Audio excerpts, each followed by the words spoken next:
Rickey, how you doing, man? Man, thank you so much for calling, man. I'm doing good. How you doing? Well, I am doing great, but I'll be doing even better when every one of your listeners has voted on November 2nd. Yes, sir. You know, Mr. President, I've been trying to tell everybody about how important the midterm election is, and we really need to keep the House in the Senate because we can't afford what happened in 93. You remember that? I do remember it. Yes, sir. And I guess I just have a couple of questions. With being in office only 2 years and you have to deal with two wars, the swine flu epidemic, the big oil spill, the national debt, trying to increase jobs, health care. You've done so much good. What do you think about, the kind of flack you've been getting and the message is not getting out when you've done a lot in just these 2 years? Well, I don't worry about flack because that's part of the job. What I do worry about is the fact that we inherited the worst economy since the Great Depression.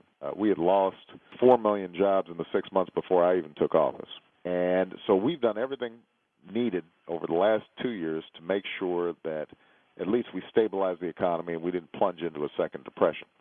But we've still got a long way to go, and so what worries me is the fact that there's still a lot of folks out of work, a lot of folks still worrying about losing their homes. A lot of young people who still can't afford a college education, a lot of people who still don't have health care. We have taken steps to make sure that now young people are going to be able to get student loans. Now young people are going to be able to stay on their parents' health insurance until they're 26 if they don't have health insurance. Now we've rolled back some of the predatory lending and credit card abuses that were going on out there. Now we've started to help small businesses get loans so they can hire more employees and we can start seeing more jobs in the community. And all those things want to be reversed by the other side. So that's why this midterm is so important. I don't worry about what folks say about me, but I do worry about us being able to keep moving an agenda forward that allows us to succeed over the long term. And that's why everybody who's listening have to make sure that they go out and vote. A lot of you have early votes in your state, which means you can do it at your own convenience. You don't even have to wait till election day. That's You right. can go out and, during lunch or before or after work or on the weekend when you're doing errands, you may be able to just go and vote. Get it out of the way, but make sure you do because this is something that is not just important to me, it's important to the country. Right. And we need people to go now to get on the vote. So, me personally, I follow politics, man. I'm a politics junkie. What happens if we keep the House and the Senate? What are some of your plans coming up for the next 2 years? Well, there are a couple of things we need to do. Number one is we've got to focus on jobs, jobs, jobs. And one of the best things we can do to put people back to work right now is rebuild our infrastructure. We used to have the best roads in the world, best airports in the world, best railroads in the world. Now we don't in a lot of categories. I mean, you go to the airports in China or airports in Singapore, they're better than ours. The trains in Europe, better than ours. We should be out there rebuilding our infrastructure. We could put people back to work right now doing it. And it could make a huge difference not just for the economy right now, but for the future. So that's an example of the kind of stuff that we can initiate, but I can only do it if I've got partners up on Capitol Hill. Right. What is it like on a personal level? What goes through you when you're sitting in a room with John Boehner and the Republicans in the House and in the Senate when you're trying to do good things for the country? What is it like? Because the first day you walked in office, I remember you going, even when you was just president-elect, you was going over to like a House gathering that the Republicans had. You have done everything in your power to reach out to the Republican Party, which I agree with you, the party of no. What is it like? How do you keep from getting mad? Say, hey, look here, guys. Well, you can't get mad. You just got to keep on trying. And my hope is that at some point, once the election's over, Republicans are less focused on trying to score political points and more focused on trying to get stuff done for the people.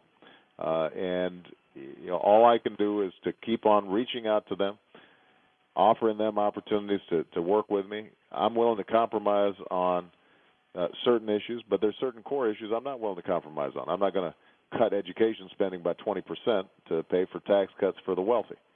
I'm not going to stop saying that we need to invest in our infrastructure and put people back to work. I'm not going to compromise on making sure that there's unemployment insurance available when people have fallen on hard times.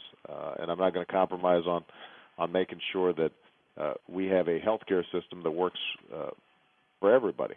So there are a whole range of things that I think are core principles, but there are certainly areas where we can sit down and talk and figure out how we can shape an agenda that moves the country forward, and not spend all our time calling each other names and bickering. Common sense bills like bills Republicans and Democrats usually agree on. Right? I'm sitting here watching them fight you on certain bills that Republicans and Democrats usually agree on. And well, me personally, Mr. President, I always get angry, but you always seem to keep a cool head and just kind of just keep it moving. Got to. We don't have time to be fussing and fighting.